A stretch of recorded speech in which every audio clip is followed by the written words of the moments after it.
Assalamualaikum.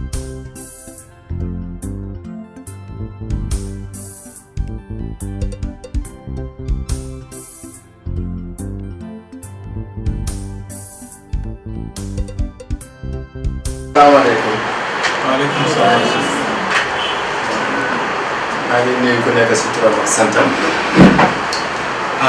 My name is Mam Demba. Demba is precisely is my name, but I'm known as Mam Demba because of I'm named after my grandfather. Here I am that ringtone name that I like so much that I don't want any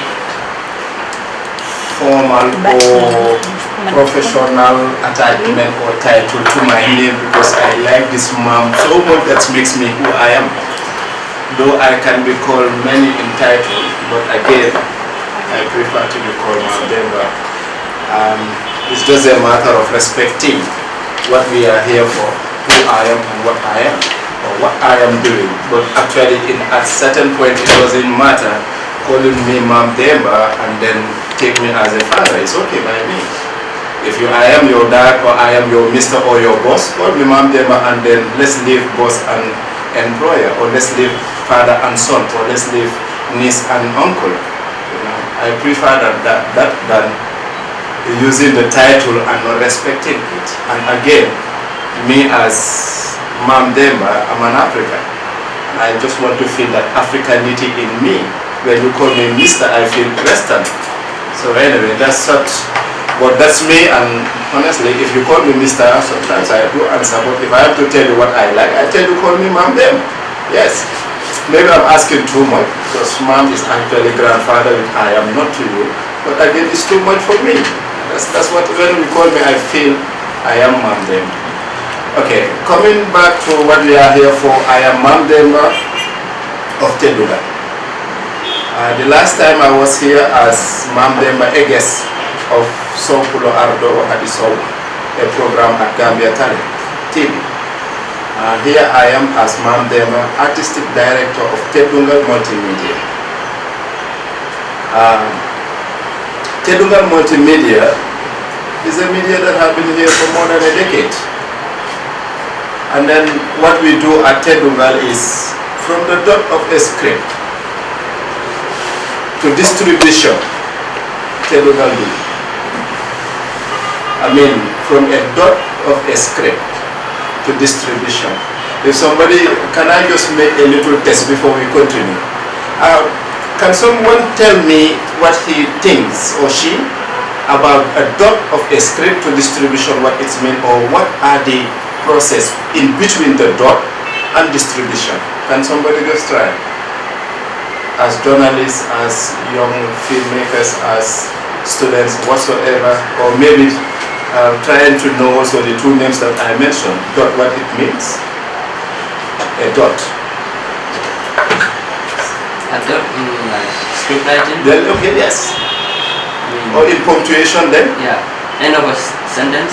Yes. Usually end of a sentence? Full stop? Yes, full stop. Yeah. Distribution? Yes. To my own understanding, is from the beginning of, for instance, if someone wants to act the movie, you know, first of all, you need to have the idea in mind. Yes. So from that idea to the acting and everything till to the end of that program, you are responsible for the process. It's my own understanding, my personal view. Okay, that is the one in between. Yes, let's hear from there. From my own understanding, the dot, like, from something that is almost nothing to something that is something. I don't know if you understand. A bigger something. Yes, yes. Yeah, that's... Okay, I believe before the end of this one, those some things will come with their theoretical or professional names. The names, yeah, yes, sure. For sure we'll get back to that. Yes, let's hear from you. From my own understanding of what you said, it just from the beginning to the ending of multimedia, like from filming, editing, producing, and the distribution. Comprise everything. That's what we are doing. That's great. We have some hand around there or not yet? Okay. Overall, you've said it, you are all right. Again, distribution in all production, it starts from zero. But when you put the dot to begin your writing, the first letter begin with that dot that we're talking about. If it is L, you don't have to have the L automatically. You begin with some. You begin to write, and then when you put the pen, you have the dot. Again, to distribution, it means the end product. Here you distribute it through internet. That's your production. Before the days, we have to distribute CDs, cassette. It has now USBs, flash drive, you name them, memory cards. Internet now is everywhere. So meaning with Tedundal, that's where what we do is like we begin from, you can come with a zero idea, but at the end we have a product to distribute. And then in doing so, in distribution, you need to have the machines. We make duplication. When we have your product, we can make it into item or product in a CD or flash drive, and then we can distribute also through your own means, that is the internet, or through CDs or flash drive, and then if it is on business purpose, you sell your items. That's overall what we do. And then the details in between is too much, because there I'm telling you the script. You have a script. You need to read the script. You need to cast if it is a film. You need to introduce your presenter if it is a TV program. And then in there also you have to continue the process. Bringing the imagination to reality. And then when you have the reality, you again, that making of the reality takes you where you have people around to make it happen. That is, the crew is part of it. And then in crew here is like we mentioned, I don't know if I am to go into detail, but the crew, you have everybody within the crew. That is the technical groups that makes the work a possibility, to bring it into reality. Many activity will take place. If it is filming, you have to go on set, you have to go for locations, you have to go for scouting, you have to go for audition, you have to go for, makeup, filming, all those things are part of the process between the dot and the distribution. Again, after the distribution, you have something like rights. There you have the protection, because your items should be protected, at least for copyright. Coming back to Tedundal, what we do is like, in between also we do translation from English to French, from French to Wolof, from Wolof to French, or from within the three languages. So it happens many times whereby we do so many things. Like what we are doing here too, it's been something that we've been doing because there are many young talent around the greater Banjul area, or around the Gambia, or even internationally, that are coming to learn from us, and then actually right now they are employed us. We definitely like what Mr. Juf is doing with you, and exactly that's what we have been doing. Up till now we are doing it. Actually, as he said, he's doing it differently, but we have been doing it also. We are still doing it, somehow a little bit different, but we are doing it still now, and that's why we are here. Tedundal also is founded by this gentleman you see, Omar. Maybe technically when he comes to talk to you about the technicality of what we do, you'll understand more and more. And here is like, I was asked to do an introduction. I don't know whether I'm going too much or not, but again, the technical part I will leave it with Omar. Within the technical part, sometimes when we were here on the last Monday, we begin even to touch of some. But here, since there was no time for us to do exactly what it requests, with the details of all those things, today is the very, very good chance and the very good timing for us to talk about the technicality on what we know. I'm telling you, brothers and sisters, we don't know anything. We don't know anything. But we want to share the little we know. There are two things you can give to anybody and take it back, except two. And that is introduction and knowledge. Ham and Hame is said in Wolof. If you introduce someone to that person, for the rest of the world, you will never forget. You can never take back the introductions you did for me to be knowing Jamba. First Samba introduced me to you, but First Samba can never take that introduction for knowing Jamba. It's impossible. That knowledge that was given to me since primary, when I can remember Madam Korka, wife to this Rohi Malik Low's father, Malik Low, the then mayor of Banjo. His wife taught me in primary one.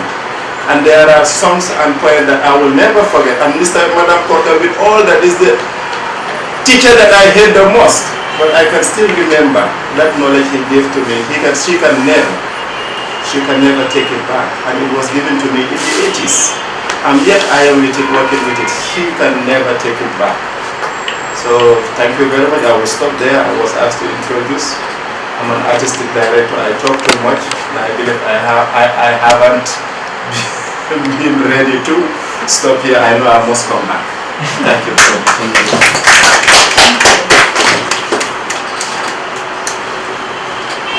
Anyway, now I see Angare, now I see Olof, I understand a lot of a little more the importance of communication. I am not very good on talking because I'm a technical person. A little bit of my history. Jagana def multimedia, Jagana media marketing, Jagana house of productions, Jagana Senegal, Jagana ID House, and I might be in some house. You need passion when you get to see this job, but it goes beyond that. You started with passion, but later you develop it as a business or profession. When I first started with editing, I was an editor when I was media marketing. Later, I started to be a cameraman. Liegh marketed for graphics. Well, that is me. And I have a business 400 consultancy, multimedia, procurement, and general training. That is the business. So I have associates from UK and Germany. Anyway, I'm not very good on talking. I am a technical person. I technically, I'm in the very new journal. Right now, they are employed with other institutions and they are making a living out of that. And at the same time, we are trying to institutionalize Tedundal. So, Tedundal def moy, I cannot read too much. So, the more moy, then we read one by one. And so, read it, you explain. So, if you don't understand, I explain to you. Because it's all about teaching and learning. And if time allows, we can put up practical works of you. So basically, we don't know widely, but I'm somehow buying because then when I could not teach about camera angle and camera settings. I can discuss a lot about film history in Gambia, the current situation, and all kind of things. I'm very good on editing. I'm an editor. I edit very well. I edit different projects. There are people who they specialize. They only edit documentaries or TV adverts or music videos or films. And I am lucky to edit everything. I edit every productions. So scroll up to see.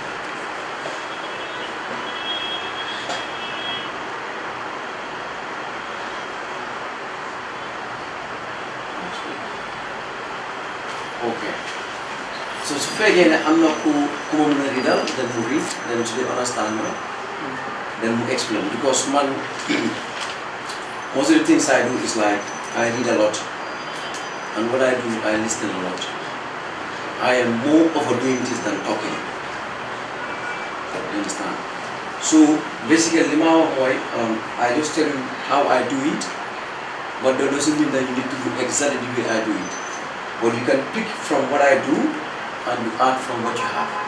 So you do it on your own way. Though there are rules, your handling, but I'm the issue own creativity to handle more than help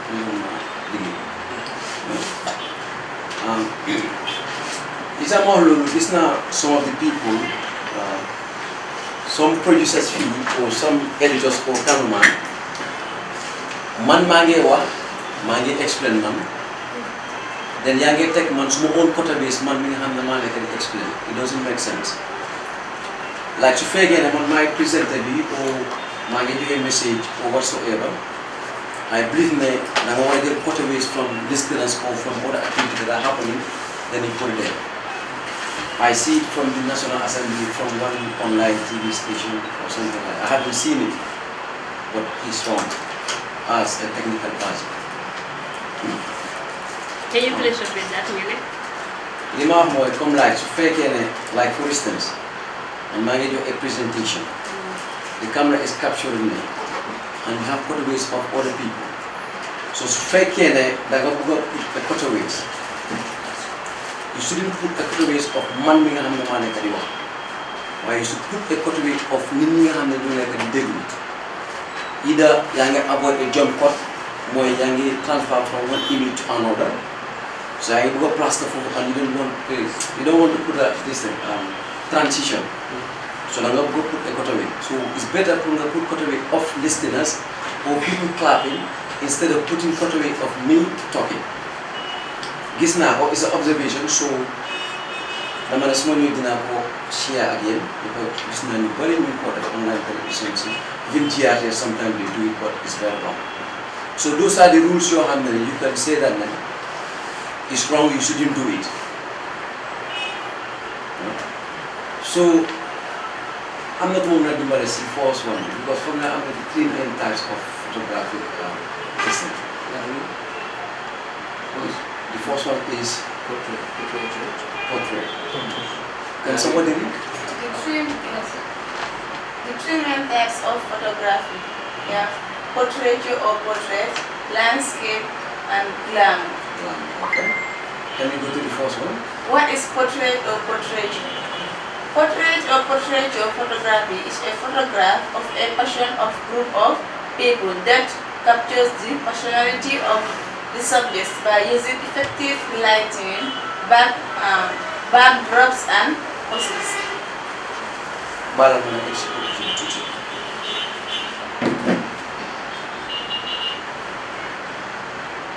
So, Liegh, for instance, what do you understand by can you explain to your friends?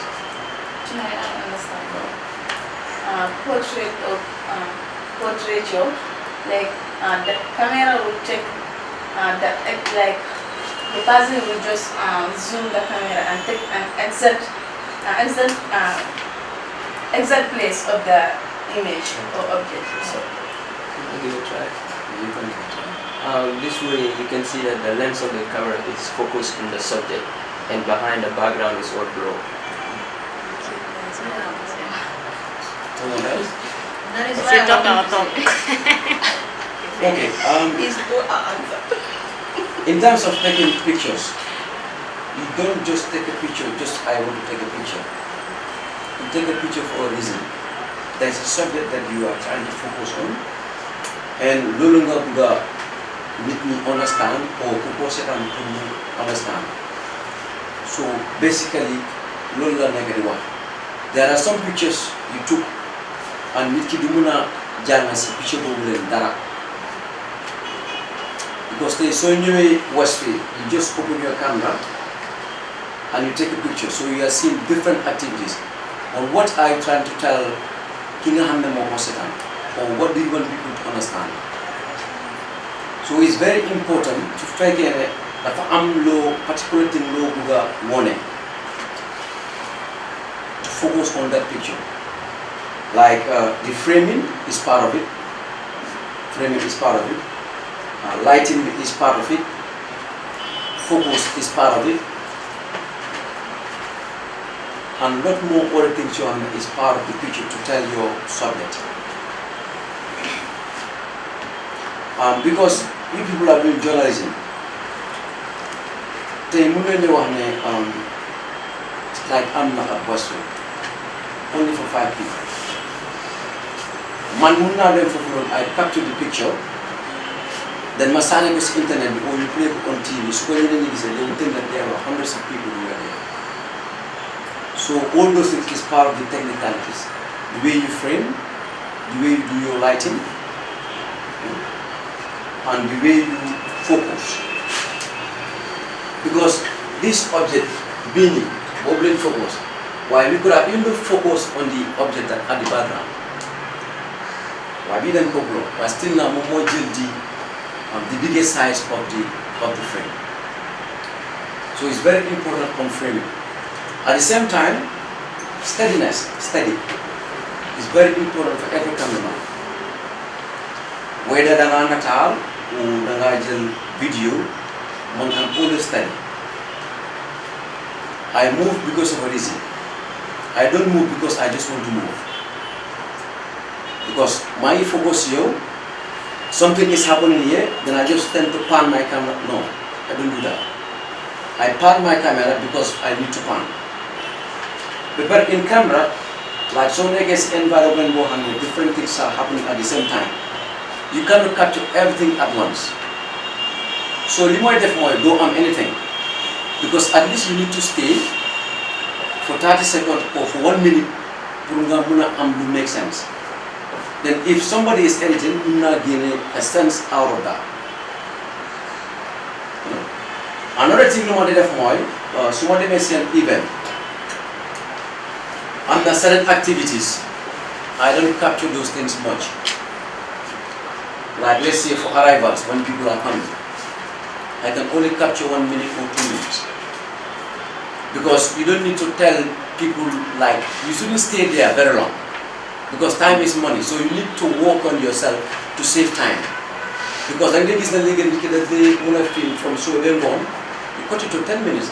But you need to super second and understand everything that was happening there. So basically that is the essence of taking pictures and editing. What I do shoot to edit. I only take the things in your hand, or only the important things. So the main activities that ma deal more. Or other than that, I go with 2 cameras. I assign one to take cutaways. Like for instance, I am talking, they focus on me. There should be another camera that is taking cutaways. All activities that are happening. Also, fake a little amut. Some of them before the main activity starts. I take different cutaways, steady ones. I can put them, try to put them touchy, and that's what I do. So if I get an break, I capitalize, politics. So basically, if you roll a neck and but we may move on to the next one. Before moving to the next one, like on the portrait here, we've seen the background is blur. I used to try it, but I was unable to make it. So how can you make your background to be blurry? It's on the camera setting.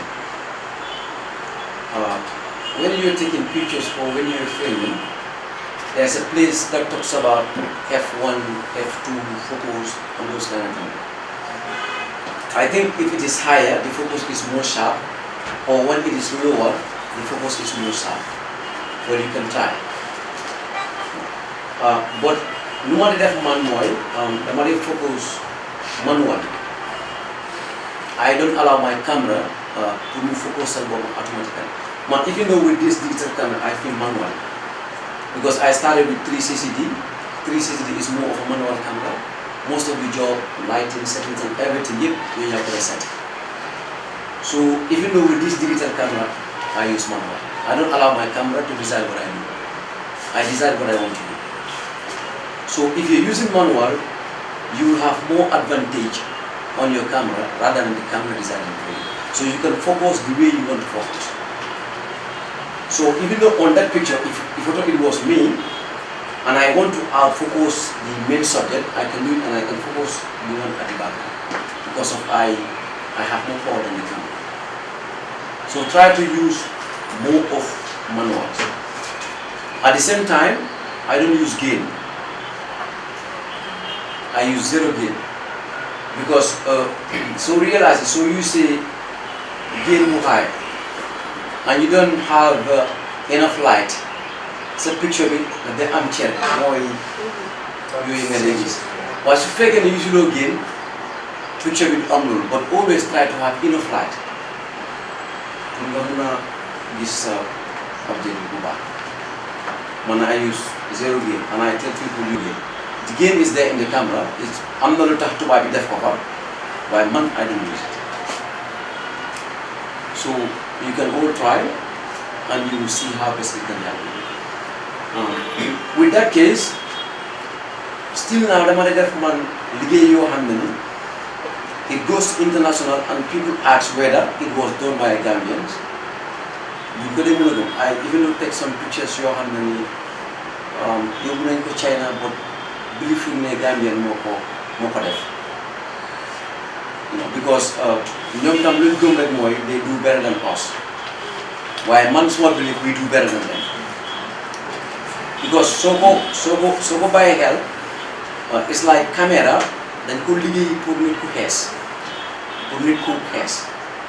Because so if you need to handle the farm a light skin, more they gonna clean, more they gonna easy to walk on, than go handle the farm a dark skin. All those things are common techniques. Why Fufuta one limited of moil to figure the man film go handle the farm a dark skin. The money try to see a dark background or muscle dark color so that one can capture some exactly you know capture. Because if I get a background be more clear or limb soul more clear, you tend to see the background more than the person. But when you have somebody holds face nobody holds.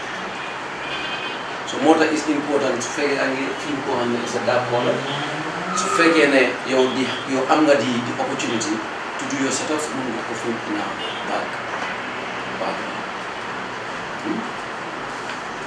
Okay. So this is another system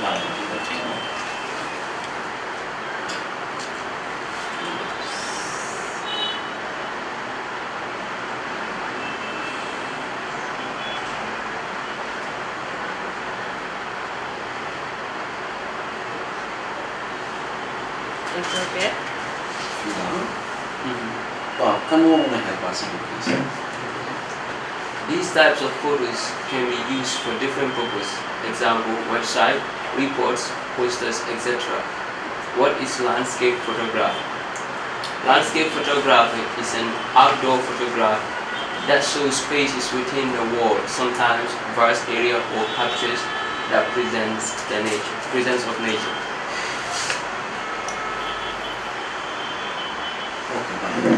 Can more understand this kind of stuff? Landscape. What I understand from this is like taking a photo of the vast area of a land or the relationship between your subject and the environment, like taking a long shot or a wide shot. Yeah. Anything else?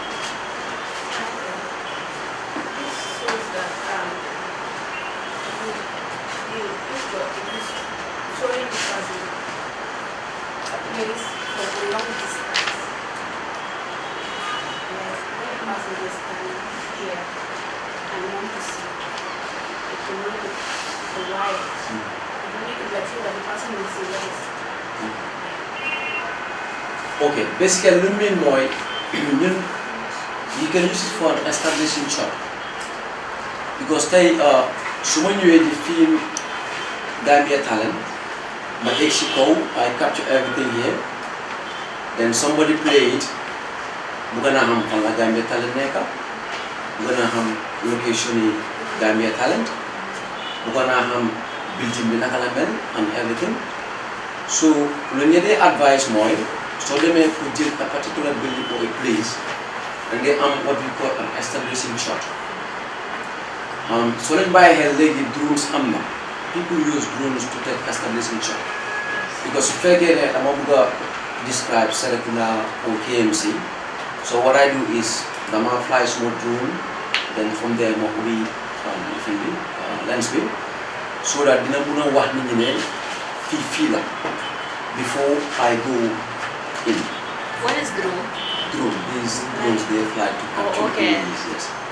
So then go on def with normal cameras. While they use drones to do it, but you still do it with your normal camera too, because it's called an establishing shot. Because you want to show the people location bifalla or building element or whatsoever. Because sometimes you can even know direct somebody just by a video. Like there is this advertisement that Gttv normally does on the TV, and they will normally show that bridge. I don't know whether there is this lady that will go around the town in the markets and then she will pass through the bridge, bridge. I think there they were using something like drone to show the whole bridge, like everything there. Before, then go to with cranes. Crane. So they fly up to an establishing shot. And ko lamu def tam nek ci ta dem nga jël ci souf still na mu nga taxaw ci souf nga ubbi sa le fami sa lens bi pour ñu mëna gis everything time au Sénégal ñu ko dé xassé né Gambian ci suñu démé pour film a particular place ñu lay def mo dañ lay dem du ci biir building ñu film kenn du dé mëna xam fan la so motor is very important like tay suñu ñu won ci National Assembly pour nga film something nit ñi bëgg nañu xam lan moy National Assembly xeyna man yaaga naa ko dégg mosuma ko gis xaw ma fan la dañ dee bëgg pour nga ubbi sa lens bi nga mën a jël like location bi balaa ngaa dugg si biir pour mën a jël sa speeches yi and all those kind of things. So it's very important for every cameraman. Ba pare su nekkutee cameraman sa whether you are a producer or a director or a editor or a writer or a presenter, dafa important pour nga xam all angles of filmmaking. Voilà important. Then su loolu passé then ñu ne mën nañu specialize because in one group mën nga fa am a presenter, mën nga am a director, mën nga am a producer. Da ngay gis ñoom sometimes they take two titles, a presenter and producer. Da nga fa dee amoon editor, da nga fa dee amoon cameraman. Waaye lu tax ñu ne def loolu mooy just try to cut cost because su fekkee ne man kenn mën naa fi ma edit balaa ma ànd ak nit ñu bari mën na am ay presenter rek den ñu dem def liggéey bi yëpp so moo tax dafa important si ku nekk pour nga xam all components of filmmaking angle si picture si lan nga war a def ak yooyu because of léegi-léeg nit mën naa mun caméra kooku dafa nekk only a camera operator waaye du xam angles du xam shots so yow mi ànd ak moom as a presenter or as a director yow yaa ko dee direct pour moom mu jëlal la yow li nga soxla waaye yow tam mun na am xamuloo camera settings mooy yokk gain focus light and everything so moo tax dafa important pour ku nekk nga xam all components yi nga xam ne moo combine pour nga mën a am a particular product so basically the picture bi loolu la nekk di wax and establishing shot master shot people call it master shot even though on filmmaking film not like on television waaye da ngay gis ne one scene boo xam ne ñaari nit ñu ngi waxtaan before they start to take close shots dañ dee mën a am benn wide shot boo xam ne nii daf dee mën a capture ñoom ñaar ñu nekk di wax yëpp then from there loolu moo dee introduce from there ñu doo di jël seen conversation si extreme close shots that they am medium close shots that they am and those kind of things, even though a cowboy shot on like that. What is a cowboy shot? Cowboy shot is another form of cowboy shot. Let me help with that. Okay. Is it different from like just taking only the head, showing us maybe what the person is wearing on the head or something? I was reading something like that on the internet. Yes, cowboy.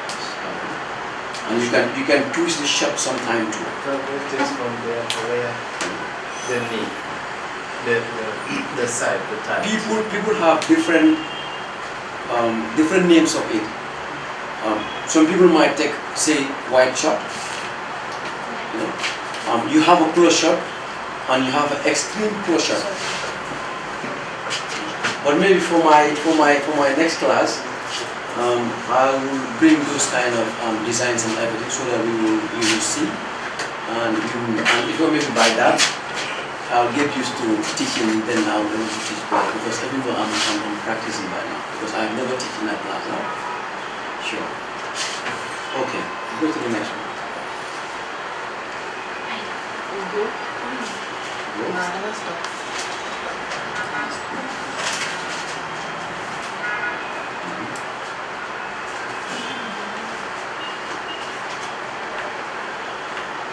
Okay, that's fine. Can someone help us? They didn't. Internet will stop out. Who can help us to read this one and explain? What is glamour photography? Glamour photography is a Excuse genre. me, can we give chance to someone else? Okay. My people at the back, can you please help us? You want to try? Okay. What is glamour photography?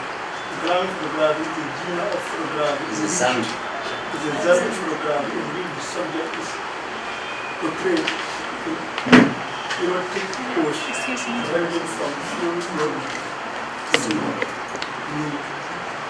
Genre means type. Genre means type. This is another camera angle or shot.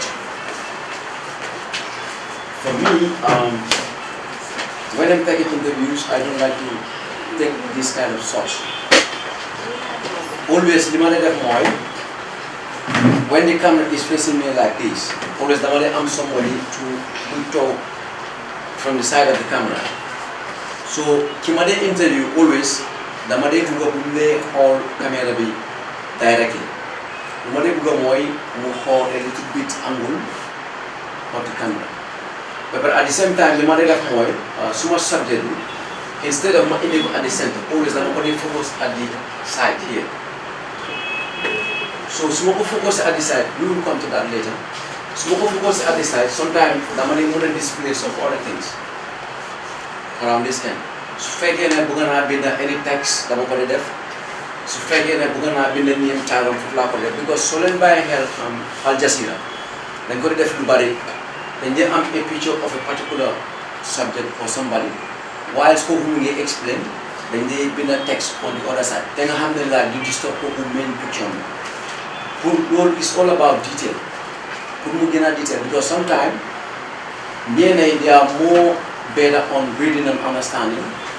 Then they buga to deglu. Man, somebody deglu, somebody buga deglu, then my dad is some points.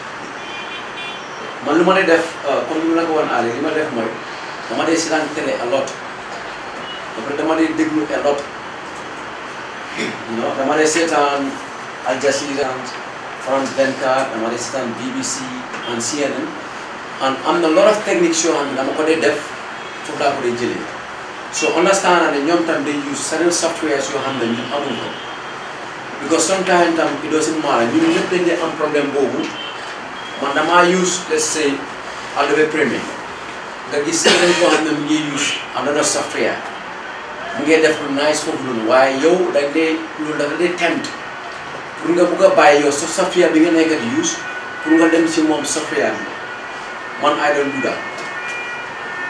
Man li ma day bëgg mooy lépp li may use dama ko day use pour xam ko bu baax loolu noonu waaye du ma day bëgg a xamal loolu lu bari at once ci lu nekk ci loolu ma xam ci lu tuuti lu ma day bëgg mooy dama day toppa benn mbir ma xam loolu noonu bu baax so lu ma ci bëgg a def dama ko day def.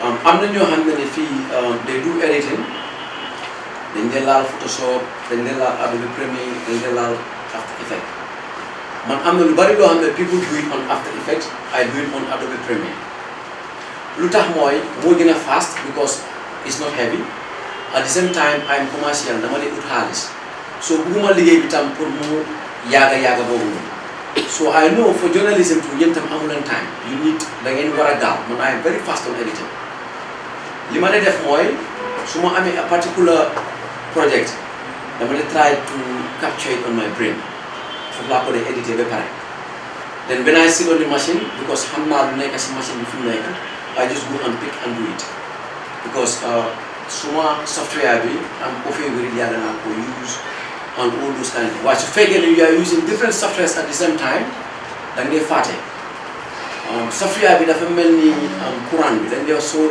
dul nafaat da nga dee fàtte so software bi tam ak loo ko mun ak loo ko yàgg use su fekkee nekkuloo di def practice every day da ngaa fàtte waaw so man dama dee try ma nekk deep into it every time so lu ma leen a advice mooy su fekkee ne yéen a ngay jàng try leen ngeen mun bi ngeen nekk di jàng at that particular time soo leen munee boobu ba pare it's easy pour ngeen mun beneen because software bi du la dee gaañ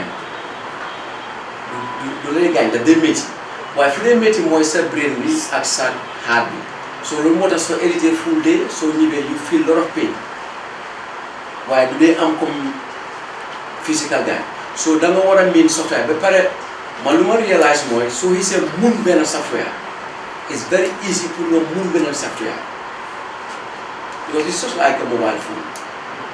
I use Samsung, you use iPhone, can use Windows, but they're all mobile.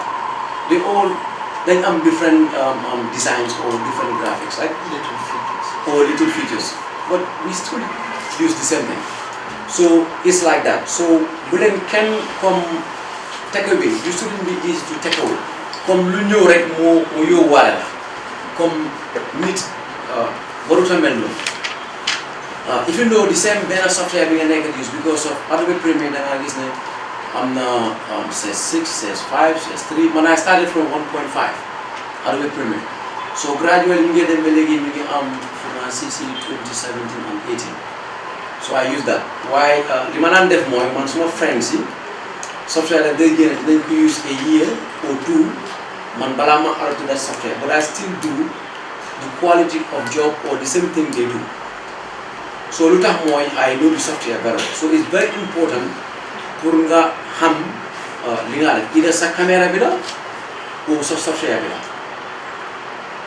So it's very important to connect. So understanding here. Yeah. Excuse me. I don't understand. If you see this kind of picture, how does it? If this kind of picture, what will it teach you if you see this kind of picture? What message can you learn from the glamorous photo? For you seeing this picture, what do you understand? So how Nahango describe Adio Somo? What do you understand by this picture? Yeah, the face is not like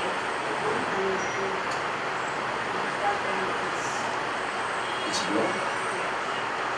Okay, but munga is from Sibobambi, basi Birna. So Lola Nagat explain munga is Sibobam Sipo, basi to the note part.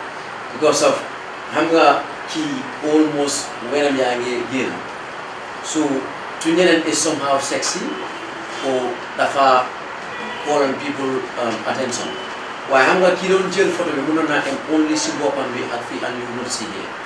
So Lola I can explain. It comes from full plot to the note. So Lola I can explain. Sometimes you get this ko hand ni dafa sol si ko bon dafa harbe fi mun na jël picture ma am fi te duma téga fofu non parce que fekke I want to show the note part of that particular subject then dina ega be si pan so lolu la nek di explain sometimes people call it foul play why man suma dey shoot videos I do it a lot suma dey shoot videos lu ma def moy I try to capture the sexy part of a man or jigen because lu ma dee buga def mooy dama dee try pour mun a am more viewers or attraction pour nit ñi ñu mun a xool suma videos yi then they will say na kii is the best or this and that.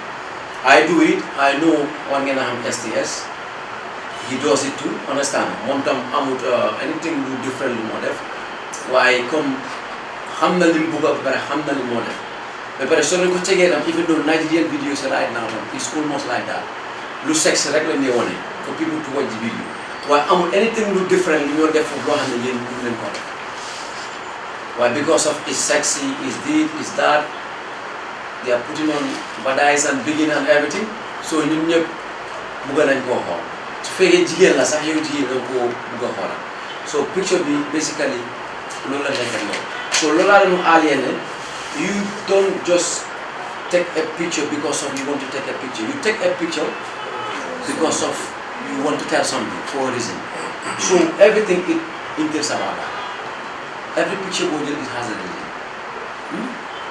yes next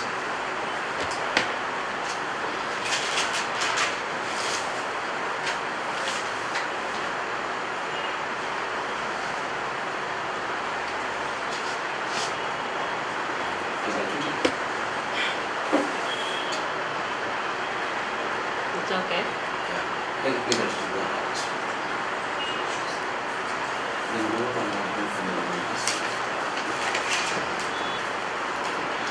Fii li mooy explain mooy it's about camera setting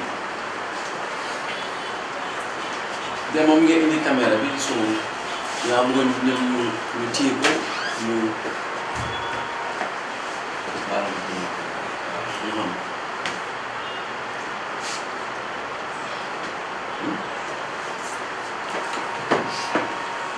you see here moo nekk na so mun naa pass nañu itam am léegi Please hold the person's camera very careful. Very careful. anyway comme ni ko Fatou di waxee hold the person's camera very carefully you shouldn't do that to my camera only even though you own camera you need to hold it very carefully when I was at Mediamatic Haruna used to say ne moto su la war a tàmbali sax man suma caméra bi safe because soo dee dem classes loo war a njëkk a understand mooy camera handling equipment handling is very important because caméra dafa seer one two xam nañ ne fii yomb sax pour nga gis kuy jaay caméra bu baax ba pare caméra boobu leen moo tax yow ngay liggéey caméra boobu leen moo tax yow ngay soxla so yow su fekkee ne nanguwuloo pour anything xam la caméra boobu leen waruloo nangu tam li ko xam so dafa important being my camera your camera GRS camera your office camera yëpp you have to hold it very careful handle it careful man suma fàttale ko I have been filming for the past 10-15 years na camera mu suta daanu suma la so always I take my time if I want to move I move very intelligent I try to handle my breath and everything so it's very important but at the same time man I don't even know do this you don't place a camera on a tripod ba pare kenn taxawul foofu noonu if I told you to move you need to lift it from the tripod and you put it on a safer place because kenn mun naa romali mu kick and mu daanu and obviously su daanoo rek there's a problem camera jams very easy even though by you move mun naa jam and it brings a problem so yii nii yëpp camera settings sax comme ni ma ko waxee P stands for something M stands for something A stands for something you see the auto and all those kind of things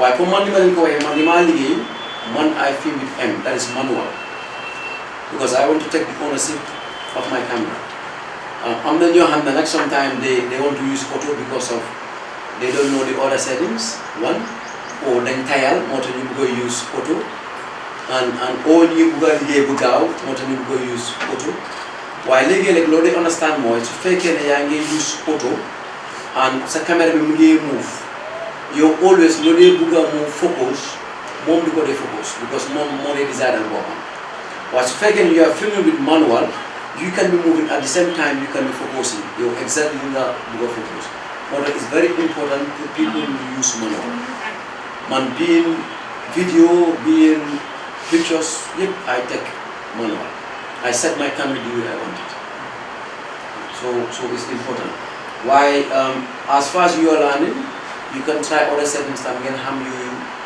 Lan di def. Why you tax ñu def ko fa and all those kind of things. Why dama believe ne so demee up to certain levels waratuloo use auto because fekk na yow xam nga sa caméra bi bu baax ou xam nga lan la caméra bi tubaab yi they mean business moo tax ñu indi this digital ak all those kind of things. Why if you don't them send bopp sax they use manual when you go for real productions. Why sometimes they put there because of beginners and those kind of things. Why if you are a beginner and you don't try the manual way, you will never know. You always have to try on the hard side. Yes.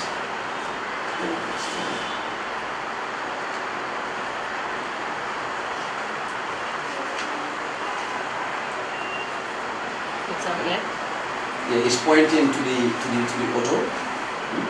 It's almost like Numa Jogi explain it because I'm trying to explain in brief instead of going word by word or paragraph by paragraph. It's no film. All you need to do is point and shoot. This can be good if you have no idea of what settings to choose. And also when you need to shoot quickly.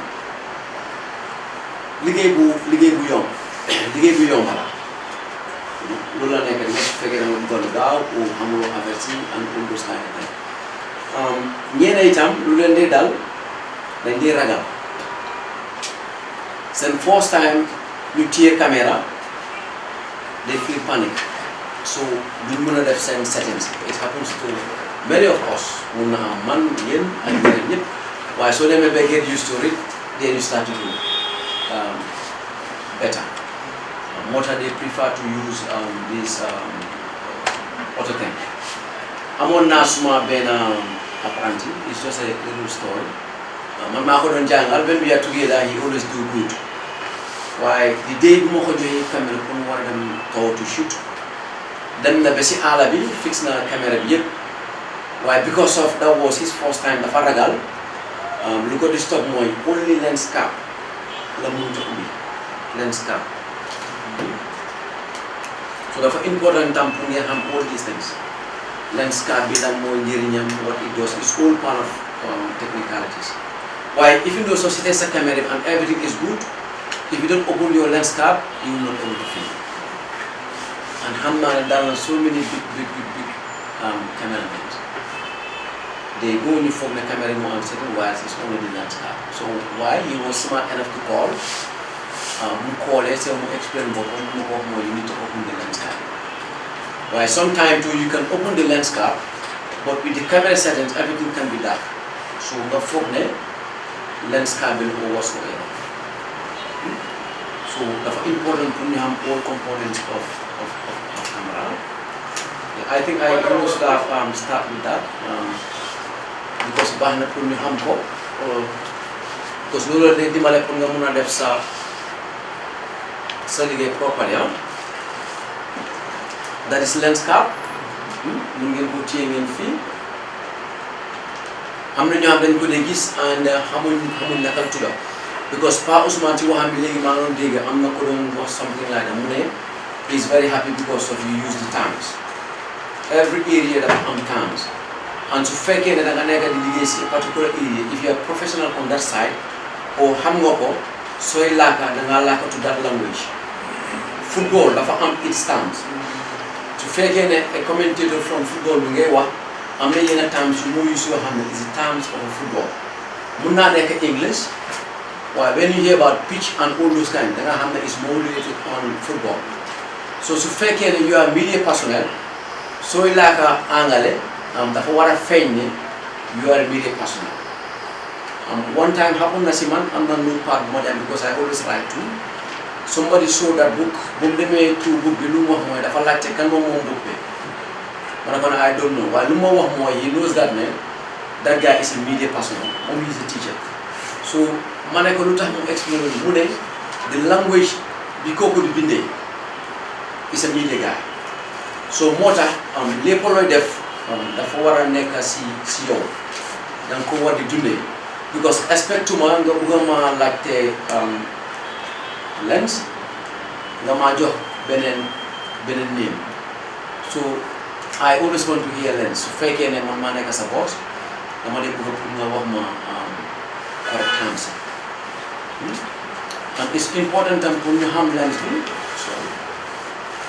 si kanami lens bi fii always dañ dee wax ne loxo waru faa laal because loxo am na some chemical yi dee nekk foofu and all those kind of things daf dee tax lens bi lëndëm so doo dee mun a am a sharp picture ba pare always soo ubbee sa lens bi nii dañ dee wax ne fii daf dee am cap tam woon da nga ko war a tëj dafa important si ku nekk pour nga xam loolu su dul loolu dos mun na faa dugal and dafa affect sa picture bi because lu nekk foofu noonu soo capture picture dafa dee feeñ not everybody sees it waaye always dafa dee nekk so dafa important trop because cleanliness tam dafa important in terms of camera cleanliness nekkul si sa bopp rek waaye si yow li nga def sax it have to be clean sa camera bi have to be very clean it have to smell very nice nekkul comme dangaa ñëw si jiw rek nga dom ko at the same time am na leneen lu ñu lay def ñun pour sa caméra bi mun a stay long that's a secret boo nañ ko ne soo jëndee daala am na benn box bu am some lifin yu weex yu fa dee nekk dañ ko def si daala bi lu tax ñu fa dee def loolu mooy pour bu daala bi puur oo bi mu am kamam bi so that very important tam loolu nga am ko si sa caméra bag is all preserving your camera to live long or to be healthy because noo dee buggee a healthy person sa caméra bi tam noonu la war a healthy it's very important so other than that ñun li ñu def mooy dañ dee jël maalo gis maalo bu ñu dee togg si kër gi maalo bu ñorut danga koo tuba dem nga sotti ko si sa baagi caméra bi o nga takka ko si morceau or somewhere dan nga ko dugal si sa baagi caméra comme lu tuuti rek because loolu lu ñu dee def mooy dañ dee xëccal moisture and caméra bi bëggul di am comme wet every time wala di am moisture ak yooyu it's very important pour sa caméra bi bu mu la disappoint you always have to clean your camera you always have to dust it and all those kind of dafa over important yes so sorry you made mention of some of the water line so what about if you want to clean it can I use wiper or there is one wiper there's a special thing tissue paper at least you have to use or towel boo xam ne you don't use it for your body because yaram tamit day am diw am nga faat ak yooyu noonu so war nga am special morceau or brush boo xam ne moom nga use pour clean sa caméra man su ma amee Interns lu ma leen di nekk def suba bu nekk soo ñëwee da nga am pour génne caméra yi yëpp you clean everything whether you have gone for filming you didn't go for filming you need to clean it every time the camera have to be clean because soo ko kibee soo ko stoyee lu yàgga tam bés di nga ñëw nga bëgg koo use and it will not work moom tam dafa bëgg sometimes ñu ko hit if you see DVD or CD soo ko stoyee lu yàgga sometimes da nga ñëw nga play ko nga gis na is empty li nga fa defoon dafa erase ko dafa dem lu ko dee cause mooy dañ ko yàgga store moom tam sometimes dafa need life dafa need hit in everything you see all these gadgets yëpp they all need life because yow nit ki soo nekkee si biir néeg let's say for 1 month nii lépp kenn mënut a def 1 month nga nekk si biir néeg doo waxaa kenn doo dañ fenn soo génnee you become mad or you become somebody else so bagage bi équipement bi nga use tam dafa need loolu dafa need life every time nga koo génnee dugal mu am heat man sometimes I stay very long time I don't go for filming li ma def mooy suma caméra boo ko dee ñëw ma taal ko fix ko on a tripod and mu ngi record rek keep on recording because li ma def noonu dama bëgg moom mu am live mu feel ne moom is living so dafa important tam pour nga ko it's all part of camera so loolu la and you have this thing this is a top flash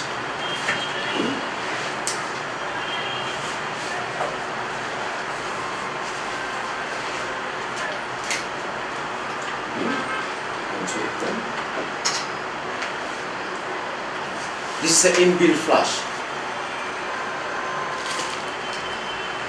am na ñoo xam ne dañ dee use top flash because top flash bi moo dee gën a am doole di inbuilt flash and am na caméra yoo xam ne tam amuñ flash du ñuy ñëw ak flash so loolu def moo ne nga utal top flash pour nga mën a capture a very clean image. So it's very important for ngeen xam naka nga ko tëjee naka nga ko ubbee. And what do you do is so ubbee sa flash ngay take picture. After taking the picture you need to close the flash down. Other than that mën nga tampon nit or dara mën na ko lonko dem mu yàqu.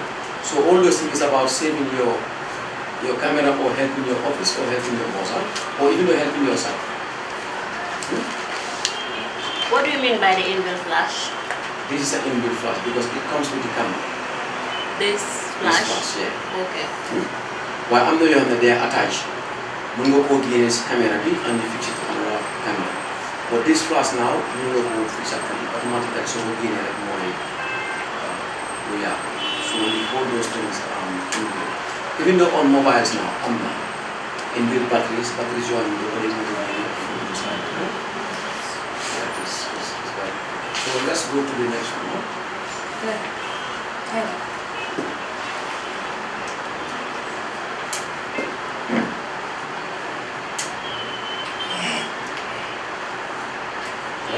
Format is another setting. The camera is seen at that. Almost just with the one Liegh. It's like I'm going beyond my news. I explain this way rather than So I mean this kind of setup. First, that really will help light. Light is very important on camera. Light is every cameraman, every producer, every director. You shouldn't forget about light. So if you're going to like, for instance, you want to a scene here, and this place is dark. But how many light do you put light fee? They wouldn't use an outdoor because then the yellow is enough light. So you need to think twice. Now why not mother must have been bit instead of my struggle to become a light. So light is very important. Camera is all about light. That's why light skin comes out more than a dark skin. But we are strategizing on dark skin light is very important. So this set of Lola yes, go to the next one. So sorry, this framework symbology, is it like the same symbol on every camera or do you have different symbols? Almost digital camera, all digital cameras have the same symbols. Being MACD or 7D or Rebel or 1100, they all have the same symbols. Why? What happened is to buy they introduce that because they want to make money. When they in the year at once. Maybe first one we don't get it comes only with 2 settings. It could have come with only auto and manual. Why they stayed for some time after 6 months or 1 year, so they want to make money again, they add other setups. So every symbol it represents a particular setup. So because they are money making people, that's what they do. So I always use mobile. So by mobiles we don't use in the few days. Nokia 1100, 3310 and these mobiles are totally different. But by then, they know. They know, they study, they understand everything and they keep it in stock. But they want to make money. So they introduce you this, then we in the word better to make money. And at the same time, need to so adapt to something. Though they just know in everything at once. Because even though soon Deen Islam don't know, on everything at once. Dafa ñëw ndànk-ndànk. So dafa important pour ñu xam loolu. Li tax may wax lii mooy yow as a journalist sometimes di nga dem fekk nit ki toog rek nga bëgg ko interview nga ñëw rek teg ko mic. Obviously kooku dafa tiit people like man ñi ma caméra so duma xam lan lay wax. Waaye man li ma def mooy su ma ñëwee dama la bëgg a interview dama lay try to become friend with you. Try to create jokes, just to make you comfortable because of always I'm not lumade buga. Nekune damala just interview, you just explain and that's the end. No. Nit ku nekk dafa am inner part. So in a part there is a ways or there's a strategic things that you need to do. So maybe this would go for presenters, because of my small job term is somehow related with that, because I do documentaries yoo xam ne dama dee dem si àll bi, dama dem si dëkk yu bari, dama dem ba Casamance, Sénégal ak yooyu noonu, dama dem place yoo xam ne dañ dee laaka yoo xam ne man dégguma ko, waaye always man I have a mission lu tax moom ko dem foofu noonu. So ñooñu lu ma bëgg a dégg si ñoom, I always try to get it. Mun naa laaka language anyhow, they will laugh at me and everything, waaye before the ending of the day lu ma bëgg a am si ñoom dama ko dee am. Li tax mooy foog naa Paos mu ko doon wax léegi ne he do a lot of research. Ba pare that they try to understand ki war a interview balaa moo ñëw. All those things is part of research. So dafa important si ku nekk, because yow as a cameraman rek mën nañ la assign pour nga interview anybody at anywhere at any time. And you are presenter and you are director. To fake it, you don't know these technicalities, you have a problem. So what I want now is one guy want to have all components here until to make a product. Because then what I'm earlier one is from a dot. It starts from a thinking. From idea that they started, or from one word. Then one word they expand. Then it becomes a book or it becomes a production. Or worldwide, but it's just only from one word. So, for creative, compose one word or a thing. For international thing problem. So it's very good to understand. Language at the same time what to barriers, especially a journalist. Munga banya a particular language, while munga try to understand, or you show the interest that you want to understand. Man am a Gambian, feel like you do most of them, why they don't say. But I understand. But at the same time, when they are speaking, I listen to them and I try to understand from what they are saying. And Lulu definitely impress me than they go at me. I'm a fuller by blood at the same time do but I understand it a bit. So I think I speak well of more than any other language. Nyari language like English and Lulu, because of the mass what I try to speak to the Lulu word of the so that's important si journalist bi or cameraman bi or editor bi pour nga xam na ngay try pour mën a capture nit ki maanaam you have to become friendly, because nit ki su la rusee wala mu ragal la du wax ak yow li nga bëgg si moom du ko am, moo tax you have to be very friendly pour nga mën a am nit ki lan nga bëgg si moom. Sometimes then they want to gis very bad scenes from like rapists. You bari duñ ko dee bëgg a discuss su fekkee ne maa ko def o kenn la daal du ko dee bëgg a explain, waaye am na ñoo xam ne su toogee ak ñoom dina ko explain because of dafa feel very comfortable ak kooku noonu. Ok man su ma amee doom bu góor wala bu jigéen ida am na far o am na jànqa bugga naa mu wax ma ko, bugga naa mu free on si li moo def li ma ne is kind of a little bit of mentorship of some of the things I live in. I'm not saying that you have to take it, waaye mu ngeen si jël tuuti ngeen boole ak yéen lan ngeen soxla. So still now loolu dafa naa indi si ne as a journalist or as a cameraman or editor ki nga liggéeyal daf la war a ñeme, waaye nit ki su la ragalee du wax ak yow almost like.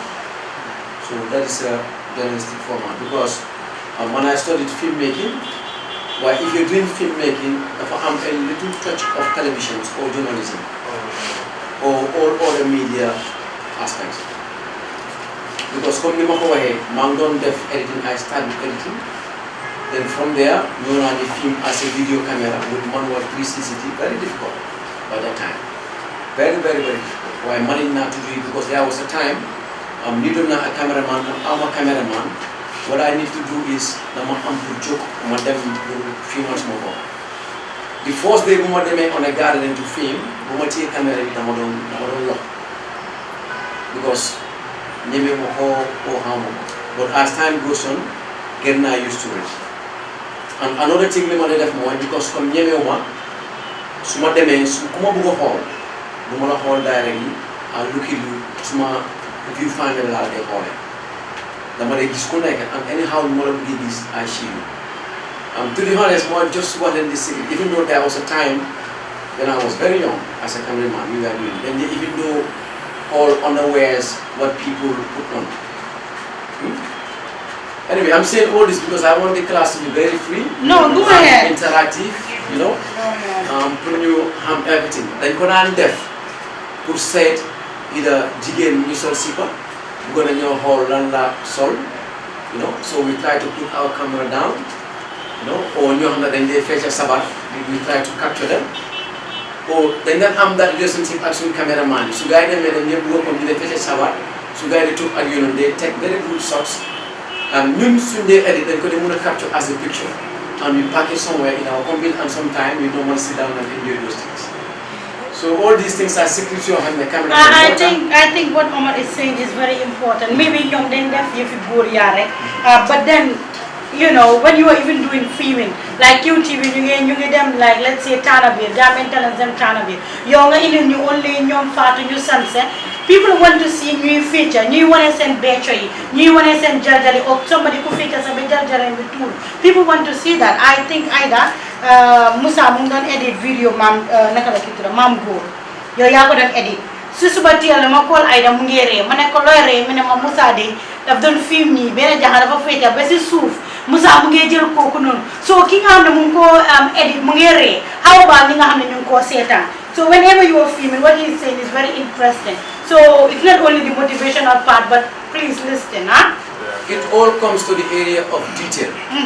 You need to be detailed because man buguma nga ma filmal dima wan just facing it correct nga jappa ko fofu rek I don't want to do buguma setan why you have to be detailed da nga wara jël jaarum bi da nga war a jël daalam yi da nga war a jël noppam bi rek da nga war a jël butam yi moo defee because you are taking an interview waaye even though am na ñoom suñu dee wax dañ ne def ni seen loxo you need to take all those things because da ngaa tax affaire si mu am maji saf-saf ak jimbo ku ko seetaan ku nekk dafa bëgg a understand ade ba pare di moo yaa ngi ko seetaan you don't get boring yëpp yi caméra technique sax you know, why when you rek ubin ma a very flat shot, then you just leave it like that. I'm not going for like but even though at home I quarrel with my people, see fila buga setan, you good finger buga setan because man dama buga setan tell you how many they give me how many man is more than that or I can learn from them. But it's not about many certain film, they just entertain come this Bollywood, this Indian film. But I don't like to watch Nigerian films. I don't watch Indian films because this for anything lo hamne daf ma muna innovate. Same stories is too whack. You know? But if you're watching American film, then they gis ne it goes pum pum pum pum, and everything goes with the audio. Because on loy am detail non, moy just say editor the access. Pour mo muna edit according to the audio. When I do a lot of editing, and I'll edit according to my audio. I edit according to my sound.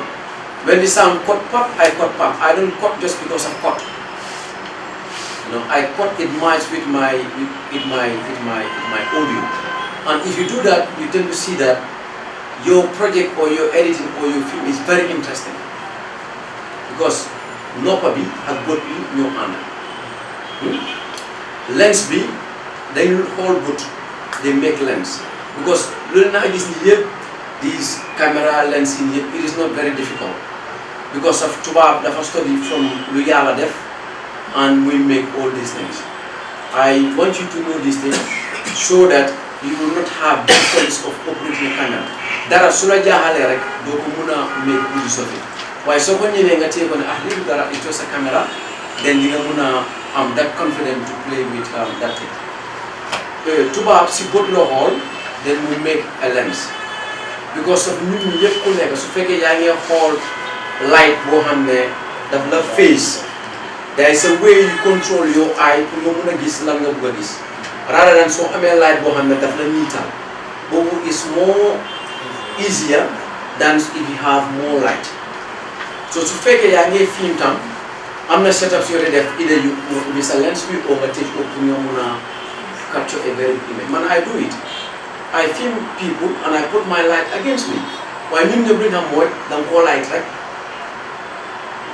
understand so it's totally different da ngay light the subject da ngay light the background it makes it very nice and interesting and yooyu noonu yëpp da nga fa dee mën a def graphics the graphics you do mooy is the colors people say I'm doing video graphics so then they form that video graphics is the person who sits in the computer and design no even the cameraman do video graphics because of the fact that we are using this background and background design is going to have different colors mun na nekk by blue mun na nekk by light because mun nga am like red mun nga am blue mun nga am all those kind of you mix them that's graphics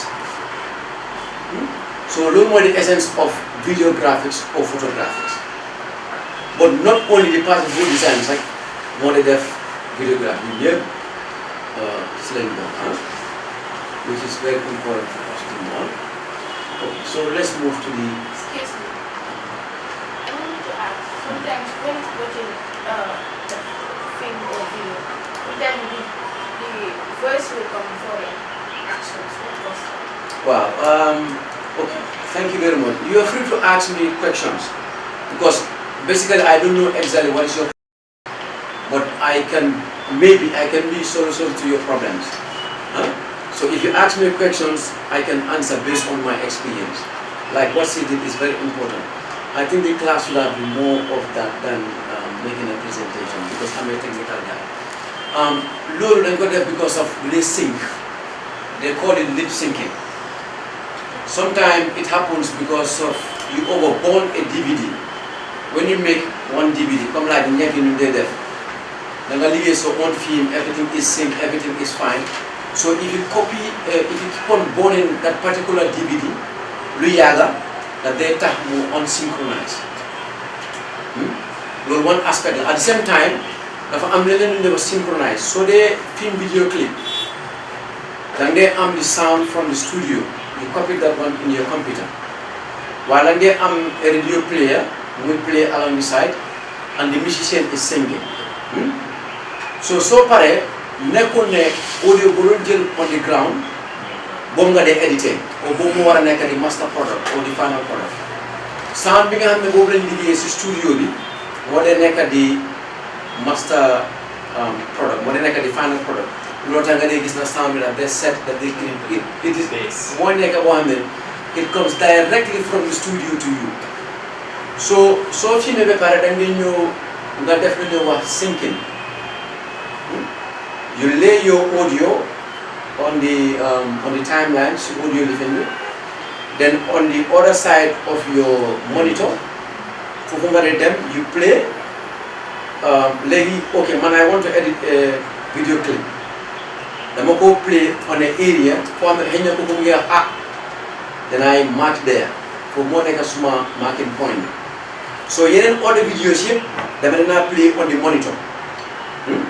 So cook play then always do more buga pass it for stop. So when it stop, I cut from Fufununu and I try to match that picture with the audio together. So can artist be or couldn't work in line. So match Fufununu properly beginning. Everything have to match from beginning to ending. While human beings and they have mistakes. So maybe you have take 10 lanes. So mistake is be fee, munna am the mistake failing for me. So you try to take another video from somewhere, but they go for on a cutaways. So lip syncing like that. Even though on filmmaking, not only video, but even though these Hollywood American Nigerians movie that's how they do it. I'm not one is a specialist, only take audio. I mean, a piece and a recorder, they take a separate audio. Cameraman with them is taking the audio. Why then they ambient gadgets you have the Tascam, you have they only take audio and they are very good on audio picking. So you can take those audio to studios and they treat it. The photo tune, the audio is very nice, it's very simple and those kind of things. Because of, in terms of audio term, your cameraman or your edit. Because when you're editing, you are not there to edit only the image, you have to edit both the image and the audio. Because of Milky whole picture over exposure, the personal bottom, why I'm so difficult sound I'm doing, you don't enjoy it. So sound we want to low, mega hand the program degree for the last struggle, why want to hide and mega hand the knee, so called degree of la disturb. There is a gauge for hand that you didn't pass that. Once you edit both the audio and the image, and when you're listening, you don't have no problem.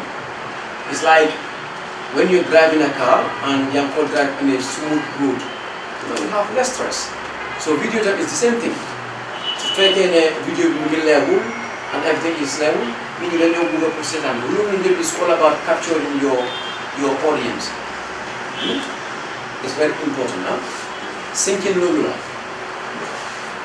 I'm not going to tell you.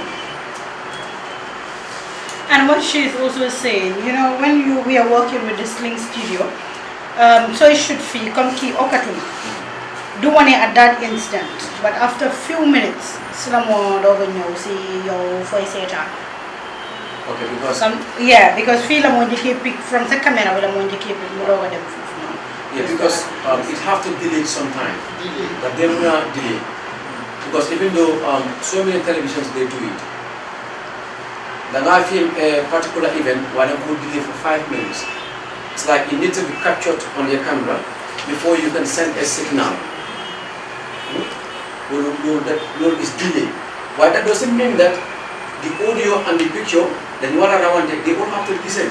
It even happens to Gttv sometimes.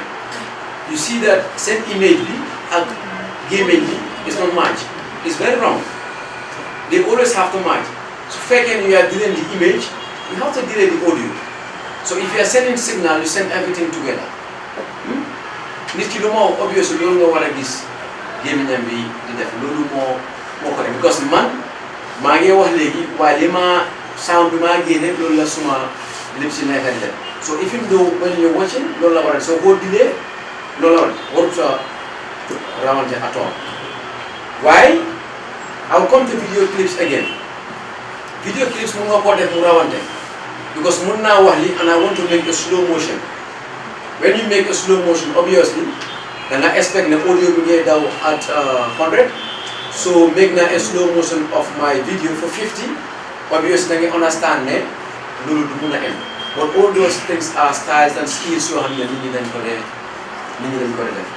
sometimes people say that at the end of what I say, while on the video clips, rules and you know, but there are rules when I shoot by scenes. Yeah, same thing is all about that. So with the delay does it come from the camera settings or is it anything with the delay? No, that is sending signals. Because when you capture, like if you are capturing a separate audio with a separate picture, all people are sending it to a mixer. Mixer bowling, I'm not connected to control photo at that instance. That is live program.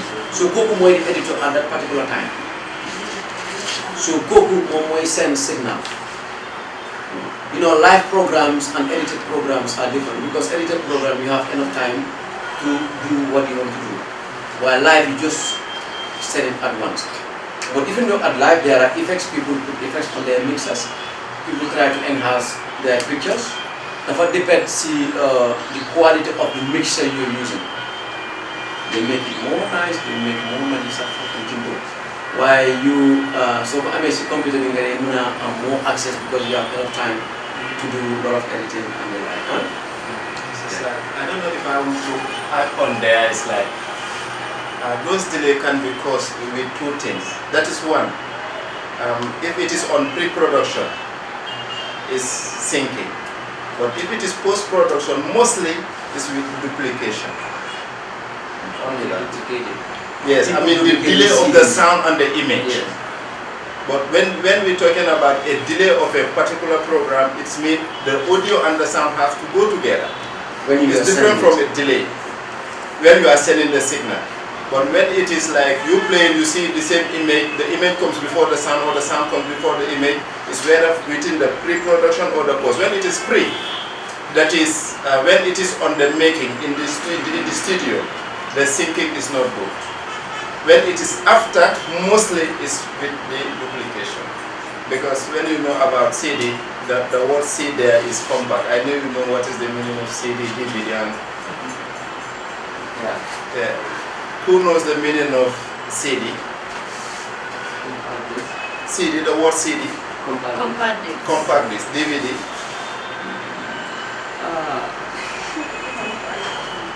VCD. DVD is the same digital compact. Compact disc.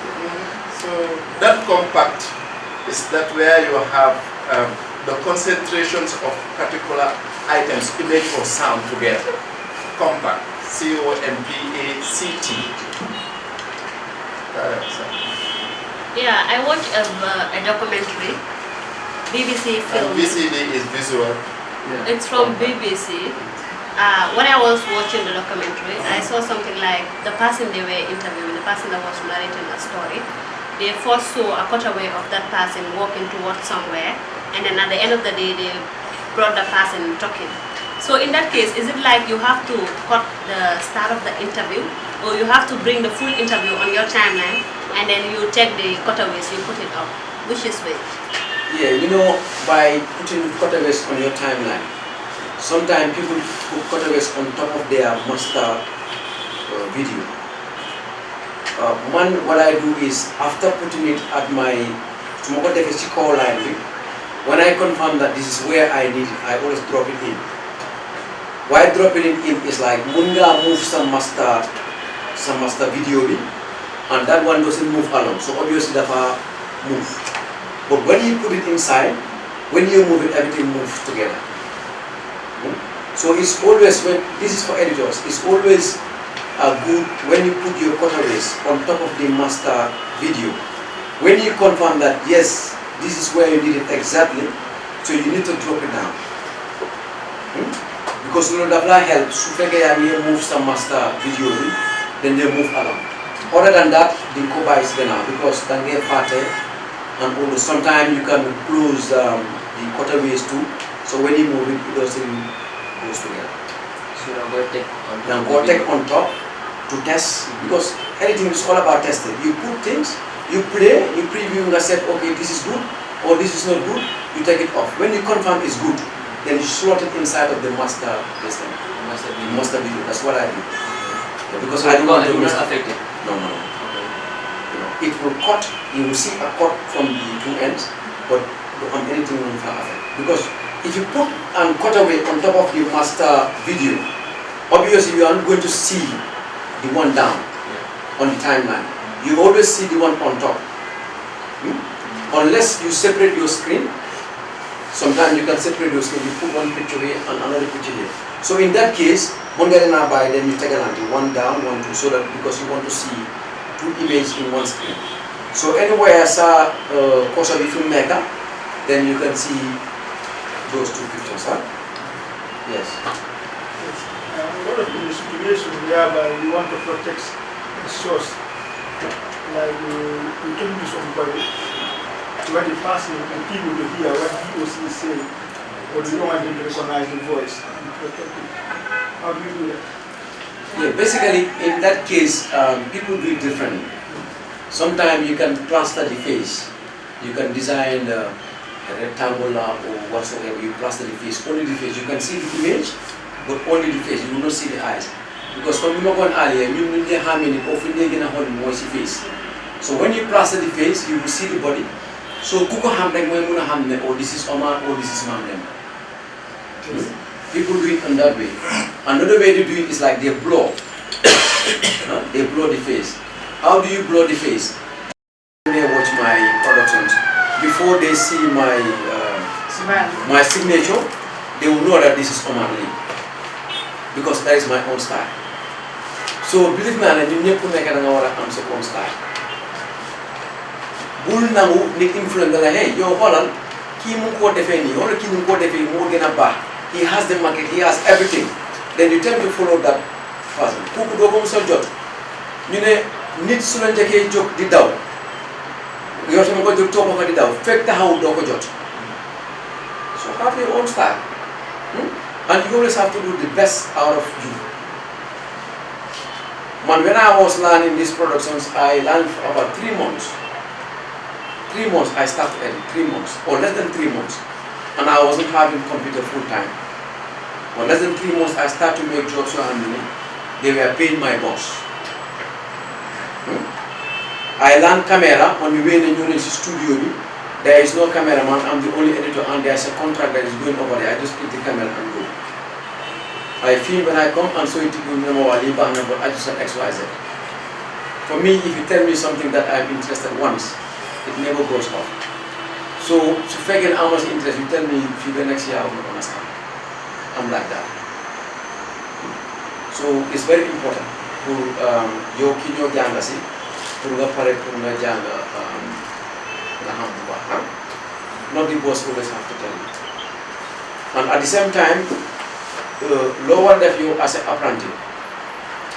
One of my boss used to tell us that we are in a set. If you say A at once, on that day you are going home. Because when we go for production, you always have to focus on the left area. There is nothing like chatting or doing whatsoever or calling or so other thing. Liegh for you, Liegh. After Liegh, you go for your lesson times. When you make noise on that day, you are going to be part of it. And can you go and make a crowd? Someone to that and you left behind.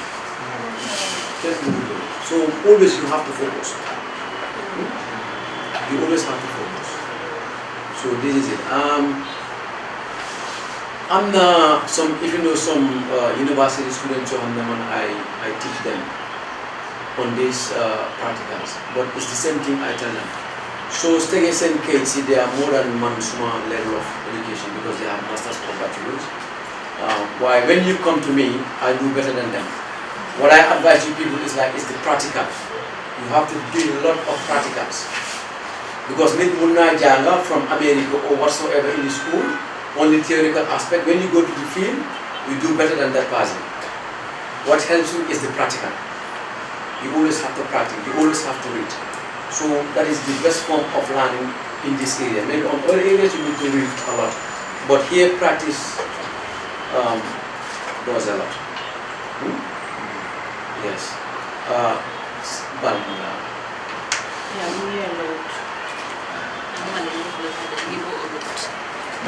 If you want to know anything, Law Hamden is not even in line in terms of production. You can also about law, because the other time I was editing, I encountered that problem. Like I was filming something and then the kid was passing, like he was moving. So I wanted to space something so that I could show his face. So when the smoker let me go, he will move to this other place. So I have to also try to move that object to make sure that the face is not shown. So how do you blow the face and make sure the blow follows the you want to put a cutaway or you want to blow a particular face? Yeah. To blow a particular face and image that is not mobile, that is moving. Yeah. It's always difficult when an image is moving and you want to blow that image. It's always difficult.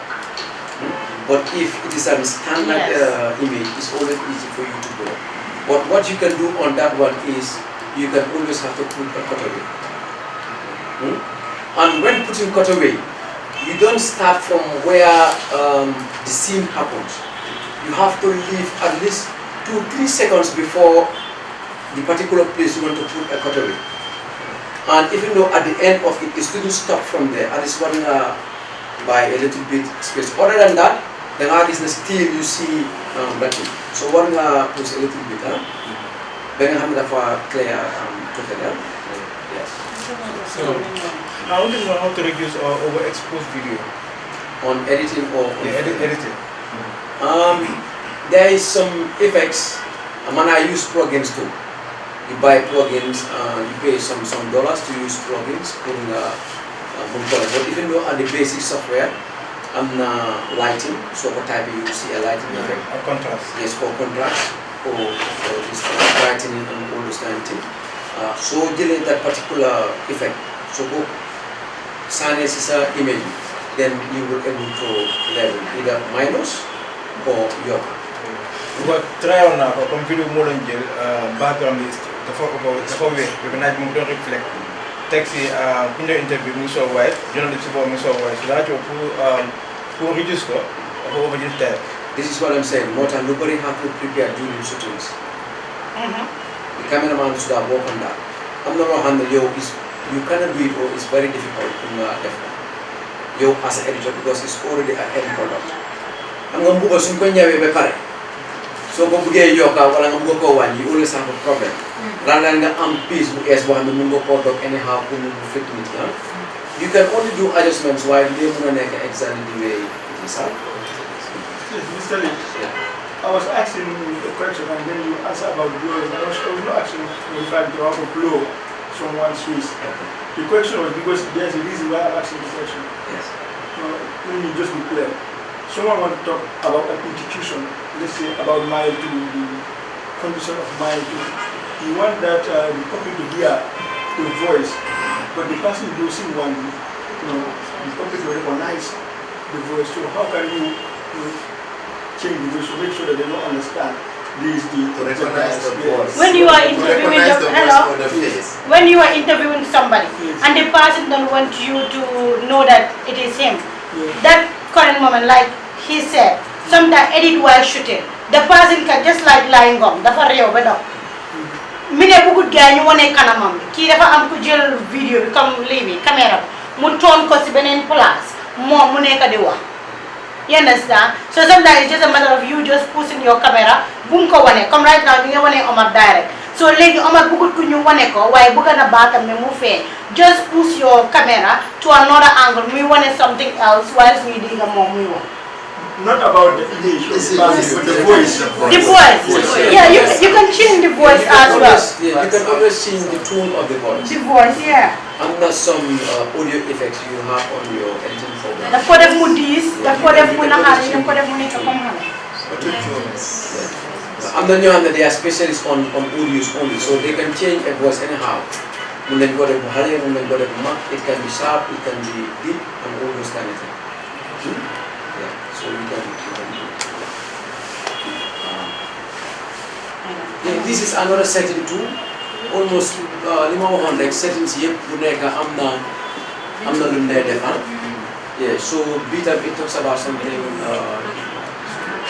This one talks about low light and using tripod. Even though this one is encouraging you to use tripod, because sometimes they get a film that say and they get the image that there, you can identify the image. While when you are studying, then you can have the image very clean. Setting the low negative explain. Yeah. That one works.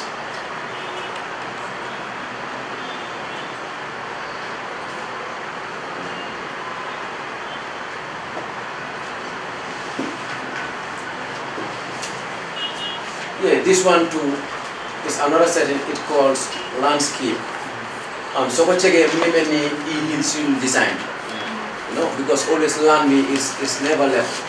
Always that they view. So when you put your camera on that setting, this camera didn't change color or didn't change the amount of light mode, either beam or dark. Yes.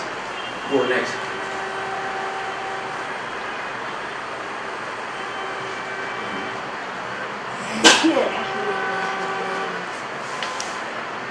This one is saying sport mode zone. You see? Somebody is running, so it's telling you somebody is running or being football or playing basketball. So it helps you to capture your image better because of to fake and key move the speed, because every camera has a speed. So to fake and there's a particular speed go what I'm gonna use to image the why if you don't know that or if you don't know the settings, you might have a bad image. So this is another setting, either by taking photographic or by taking video. It's another setup for sports. Yeah, Next. about the speed too. The last time I was taking a video with a camera, so the place, the amount of light I need, I set my eye also to that amount. So, but then when the subject is talking, when he started moving his hands, you can see that it will shake. But then if I reduce it to have the proper image, I still don't have the light I need. So, situation like that, what do you do? Situation like that, if it is me, I will go for manual. Manual. Yes. Because if you go to manual, you don't have that problem. But manual, you need to set everything. On that case, you go to manual. So manual, you need to add your light or you need to reduce your light. It depends on what you have to do. So but what caused that? Like when the hand is this, you can Because these phones are auto. You don't have the total ownership of the camera by the way. Yes, that concept. Because of the speed. Yes. Talking about speed, what does it have to do with the frame rate? Yes, you know, With is what? frame. Frame. Yeah, frame, it's always trying to frame on exactly what you want to take. You know, filming on football, can anybody tell me how to film a football game? Okay. For what I understand, is it like the way you display your image, like per minute or seconds? Does it have something to do with it? Yes, that thing, that frame, because when you are filming a football match, they film with different cameras, but always all cameras have to be on one side. Then they are opposite cameras, but opposite cameras, they always focus on the bench and the coach to their reactions. But so I said on football, immediately you see all cameras, they all stand on one side of the field. So all those things, it deals with images, and they can have 10 cameras, and all of those 10 cameras, they are taking different frames. On the camera, they are only taking white source because football dafa gaaw, that's the speed. So su fekkee da nga close shot bi, doo mën a capture. When they kick the ball is faster. Why, I was thinking something, because even though if I go to bed, I don't sleep. So I'm not in a tablet in my job, then my name is last start in and I feel I become okay. I want to know. I don't sleep. So basically, Lola, because of man, Marco decided for Hamko.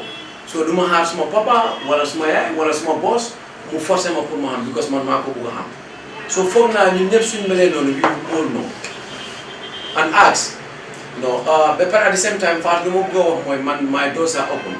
Not only coming here to classes to teach, maybe I may not be very good on that, but I may be better in the field.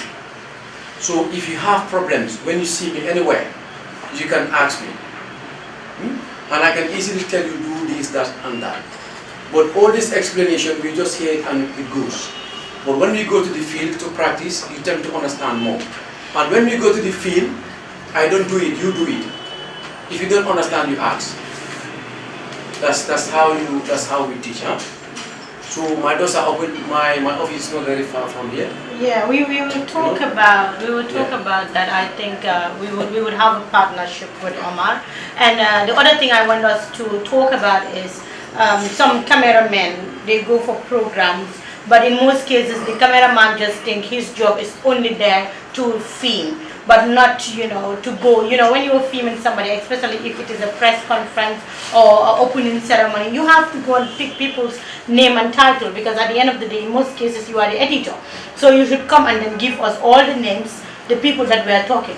Go and ask them their names, their numbers, and the list goes on. You have journalists. If you are with a good journalist like myself, if I go out to any coverage, I don't wait for the cameraman to do that. But sometimes it's also good for the cameraman to go and get all of those things, so that when you're doing your graphics, you can write those titles very well. Because if you want to rely on Omar, maybe Omar don't know how to spell Omar. Not everybody spell their Omar like the way you spell. So it's always good the cameraman do all of those things. What do you think? Yeah. It's all about helping one another.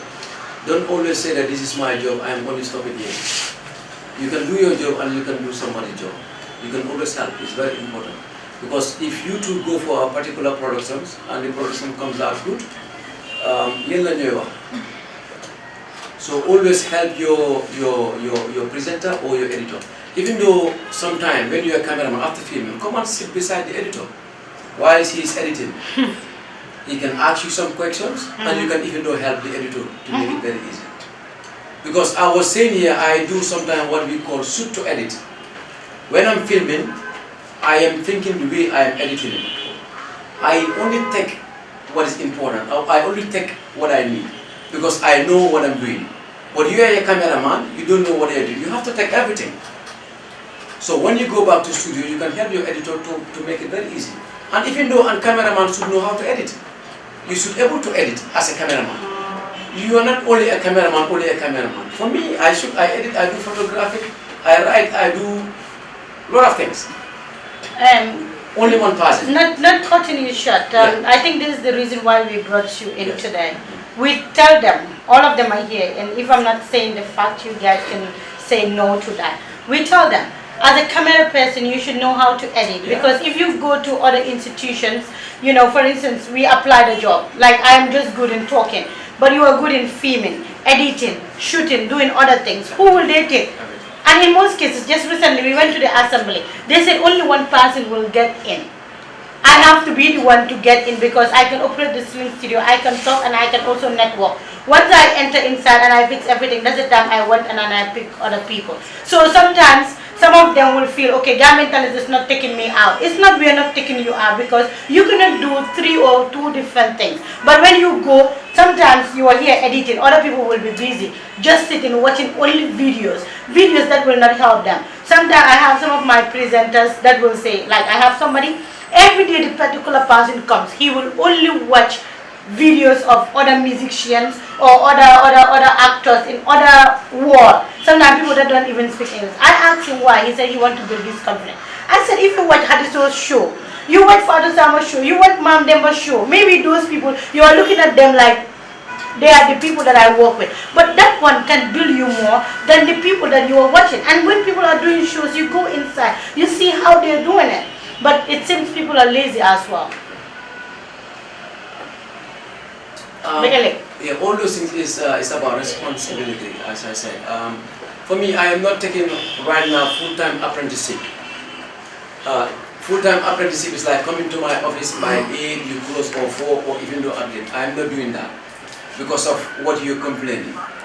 They will come to your office as apprenticeship, but they will come, drink your coffee, drink your water, use your everything, and sit down. I am a businessman. I don't want too much expensive. I like that.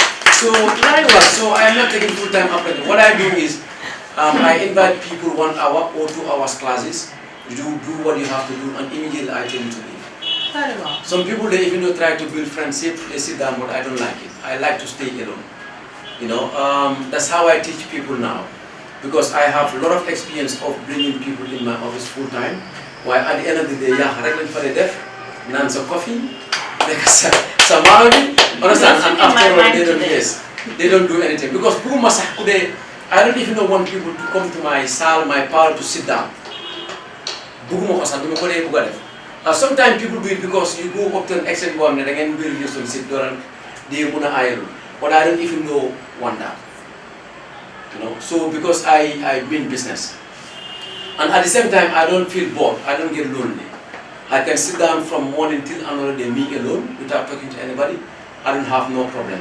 Why? Because my camera is there, my laptop is there, or my telephone is there. So when you are into what you're doing, you don't feel bored. When I'm editing, it's like there are lots of people around, but I'm only watching my computer, I'm only doing my job. So this is it. Time is very expensive. Don't waste your time. When you go to your office, do what you have to do. If you are a cameraman after filming, editor is editing, come sit beside editor. You learn. Or you have interest on writing, somebody is writing, go and try to write. You know. Among all these things I said that I'm doing, I'm not best of all those things. I am only best of one thing, but I try to do everything. So if I told them I do it. So try to learn everything. At the same time, I'm a media personnel. But I tell you people earlier that I am doing consultancy, I am doing procurement, I am doing general trade. I am into many things because I think like a businessman. I'm a businessman. I don't want to waste time. I don't go to foods, I don't go anywhere. I drink attire, but I drink attire at my home. I watch football at my home. I don't go anywhere. It's only at night that you will see me at Westfield. I'll go and spend like, let's say 1 hour, 2 hours, then I go back home. So I do business. So that thing you're doing, you're not doing it for anybody, you're doing it for yourself. But especially ladies, I encourage you people. Gambian has a problem of seeing our ladies in certain areas. I am very proud of Fatsama because man train now so many young ladies, but at the end of the day, they get married and that's the end of things. But getting married doesn't stop you from doing what you want to do or doing your job. It depends on the understanding you can have with your husband. Man, I have a wife, but she don't stay at home. I always tell her, go to work.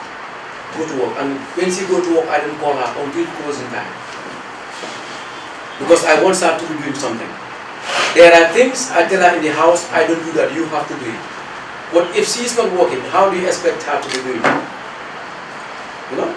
Because even though if I'm going for another wife, I need a very productive wife. I don't need a wife who comes at home, drink water, eat, sleep, watch television. I don't want that. I want somebody who is very active, very hardworking. Because there are certain things in the house I ask you to do it. I will tell you, like, okay, do I fair minan, do I lead, but I can do it at my own pace. Because but if you are not working or any talent or anything, do you think that you are able to do it? No. You are not able to do it. So be active. You know, even though if you are married, talk to your husbands. Men are very easy to talk to.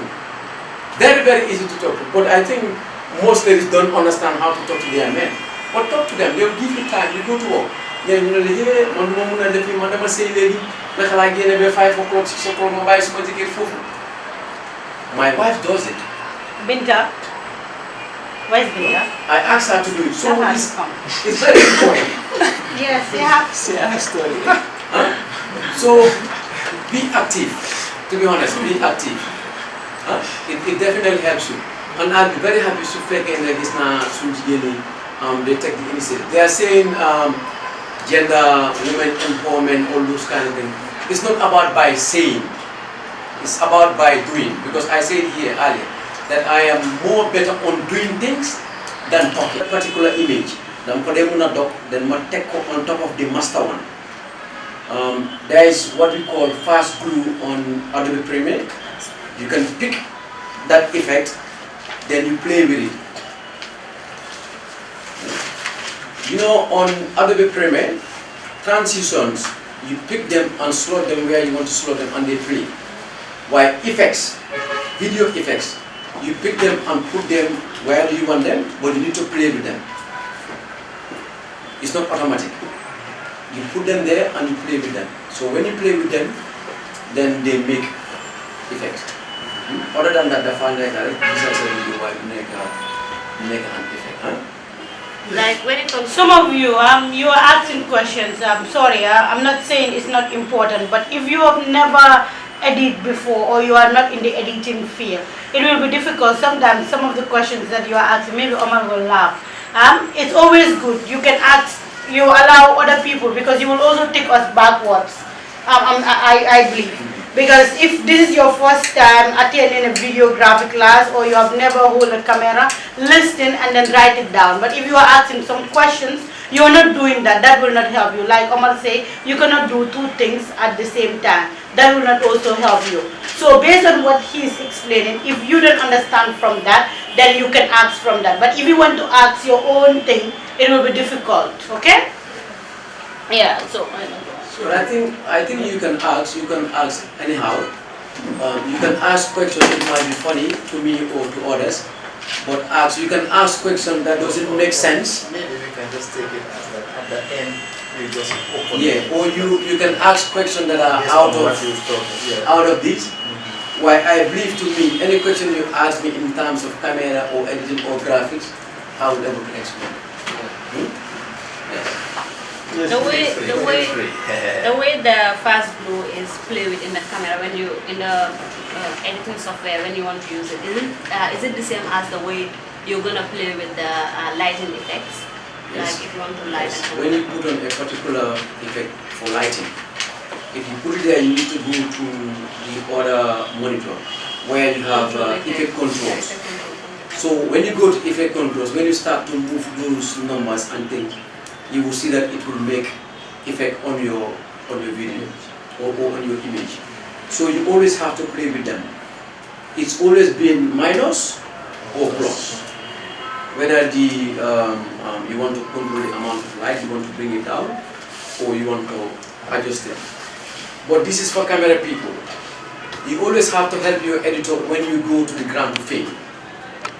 You need to have good images, very good images, so that your editor will not have much stress. Because if you don't have a good image and you bring it for the editor, there are certain kind of adjustments you have to go together. It affects the image. Everything is from the preparations. There are some styles or some graphics you see people do on other videos. It was prepared during the shooting ground. So if you're told that they go on correctly at the shooting ground, it's going to be very difficult for def graphic or edit for exactly the way it wants. So the cameraman always have to help the editor to have clean image, very good portrait, and the like. Very important, huh? So that the editor will put one or two things and it goes. I have a friend who do websites or website redesign. There was a time the only man would have other camera because he has a contract and he don't want to pay me to do the job. You know, while he was paid.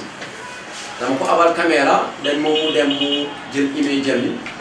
He is very good on graphic design, very good. Why the problem to a very good end product because of Amuton, a professional cameraman, take the pictures.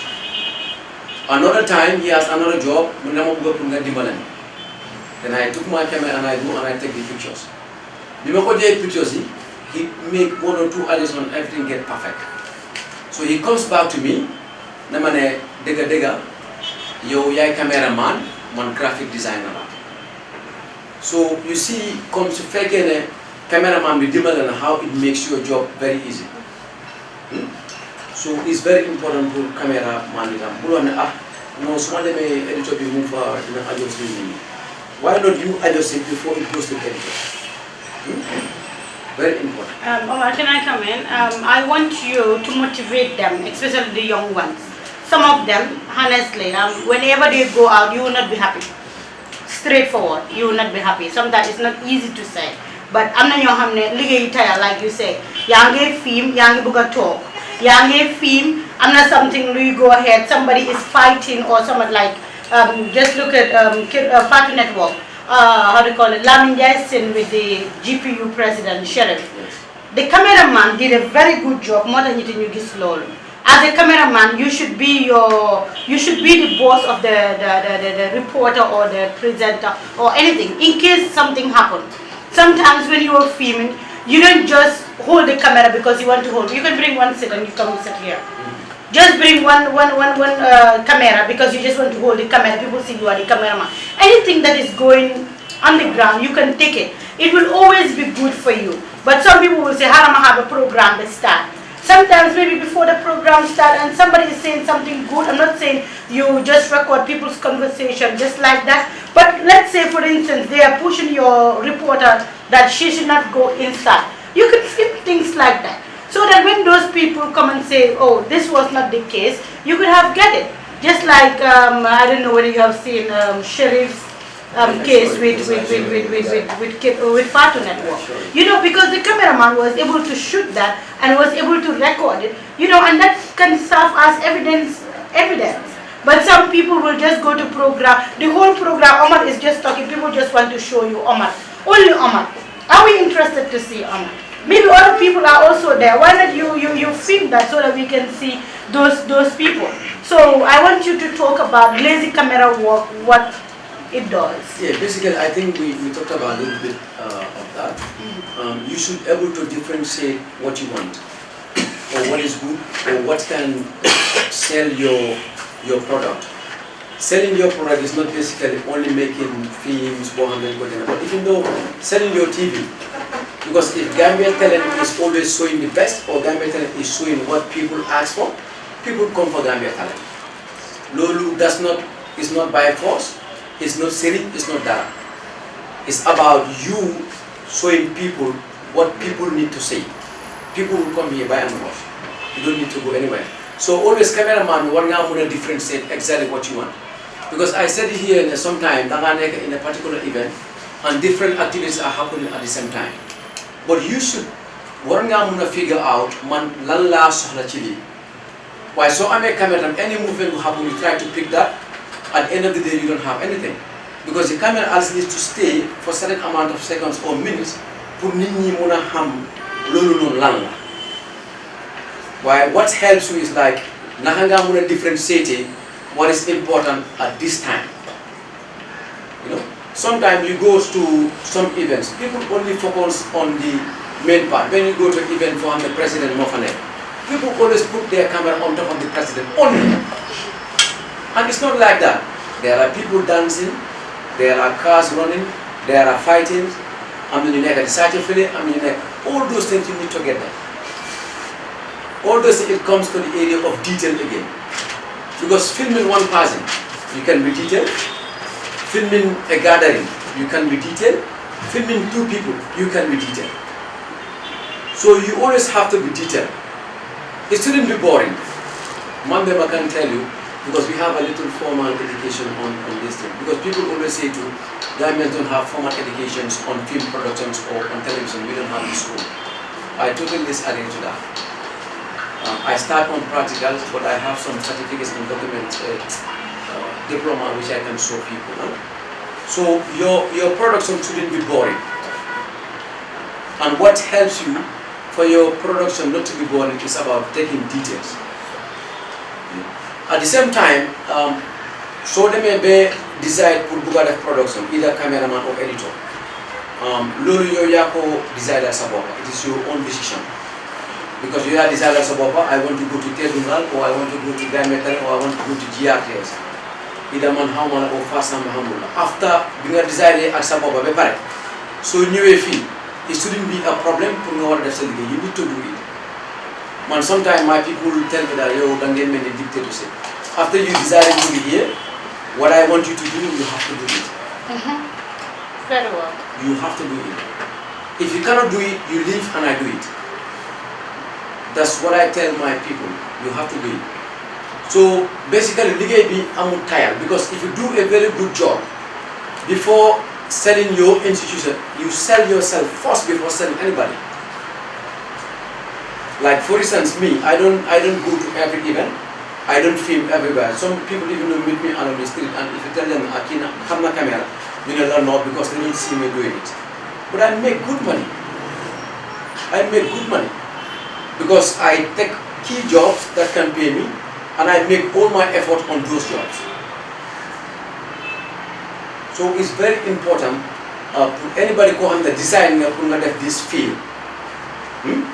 You dedicate your life. Before your boss tell you do this, you have to do it. Because other than that, you are just wasting your time. It's better you go and do something else. Because you are not just here to come and know the basics. No. You have to know it. Man, that's how I am. Because anything I want to know, I have to know it. As I said earlier, I read a lot and I listen a lot. So, go handle it, man. I even just senior you. When you're talking, I listen. Because people talk sense. Because learn what you is about teaching and learning. There are things that I can know from you. I was teaching them, sitting on the computer. I tell them that definitely, but we don't want to post. No, I think so definitely more than easy. I adopt that.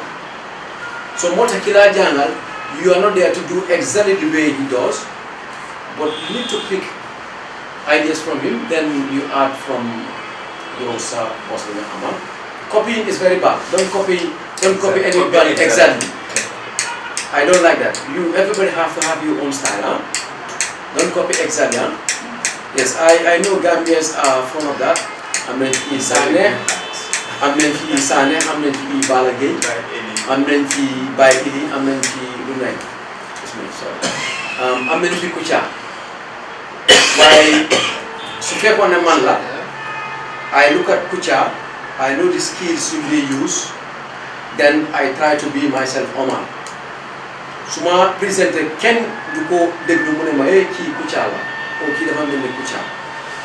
Because New Year adopt from Senegal or from Tobago, from whatsoever.